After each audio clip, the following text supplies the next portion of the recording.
Nasa kote sa Pasay ang dalawang nagbebenta umano ng pineking ginto. Ang kanilang modus, tunghayan sa pagtutok ni June Veneracion. Itsurang ginto, pero pinaghalo lang pala ng zinc at tanso.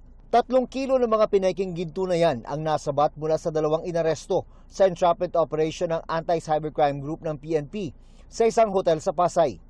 Ang mga ito, ibinebenta umano sa halagang 6 million pesos. Ayon sa pulisya, nagugat ang operasyon sa reklamo ng dalawang foreigner na nabiktima raw ng mga sospek.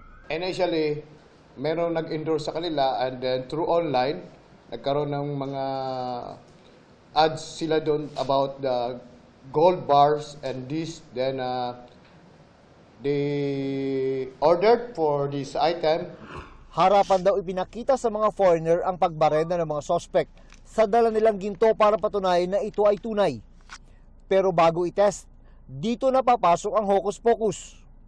Ang nakasupot na peking gold dust mula sa harapang pagbarena ay papalitan ng tunay para pumasa sa test. Yung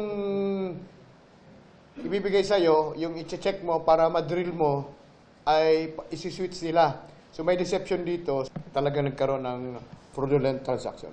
Pagkatapos ng test sa gold dust, itinuloy na ng mga foreigner ang transaksyon. Pero nang muli nilang ipasuri ang tipak na nabili, dito na nila nalamang peke pala. Kaya nagsumbong sila sa ACG. Sinampahan na ng reklamong estafa kaugnay ng Cybercrime Prevention Act ang mga sospek. Nakapagpiyansa na sila pero wala pang pahayag sa ngayon. June Veneracion, nakatutok, 24 oras.